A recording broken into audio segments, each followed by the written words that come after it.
Leviticus chapter 12, ang dalawang anak ni Aaron, si Nadab at Abihu, ay kumuha ng sunugan ng insenso, nilagyan nila ito ng apoy, at nagsunog ng insenso at humarap sa yaw. Ngunit kumari sila ng apoy na hindi nagagapat, sapagkat hindi ito yung iniisip sa kanila ni Yahweh. Kaya't mula kay Yahweh ay lumabas ang apoy at sinubos sila. Sinabi ni Moises kay Aaron, ito ang kahulugan ng sinabi. Dapat akong kilalanin muna ng hindi mo lumapit sa akin at dapat akong parangalan sa harapan mo. Hindi nakainip, tao. Kaya ipinatawag ni Moises sina Misael at Elzaphan, mga anak ni Gil na iyo ni Aaron.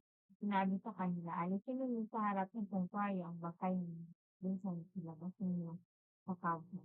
Lumapit ang dalawa at inilabas na nila ang mga bakal na suot pa rin ang kanilang mahabang panloob na kasuotan. Sinabi ni Moses kay Aaron at sa dalawang anak nitong si Eleazar at si Tamar, huwag ninyong guluhin ng inyong buhok.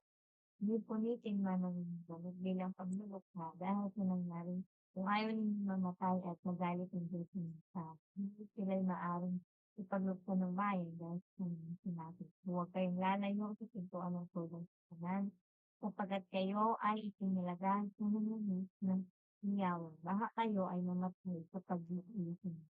At sinunod naman nila ang hinilitis niya. Sinabi ni Aaron, sinabi ni Yahweh kay Aaron, kung ikaw at ang iyong mga anak ay pupunta sa Sodom sa kanan, huwag kayong alak o anumang inyong kalalasin. Mamamatay kayo kapag ginawa ninyo iyon. Ito ay tuntunin na dapat ituloy ng lahat ng inyong kaluluwa.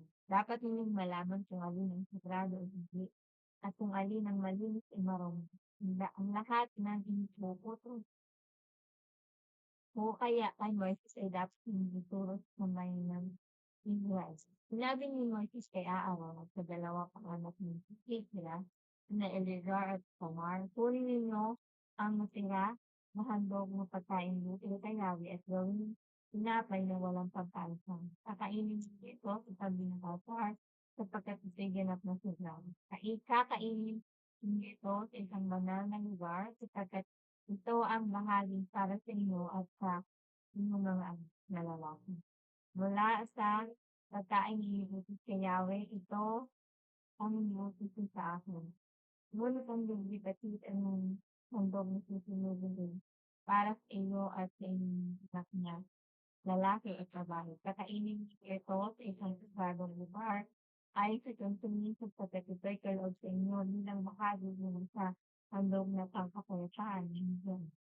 Ang dibdib at ang hitang binanggit ay dadalhin nila sa altar kasama ang mga tabang susunugin at iaalay bilang natatanging handog sa langit. Pagkatapos, ipinibigay sa inyo at tuntunin na ito ay pang habang panahon ng utos ni Yahweh.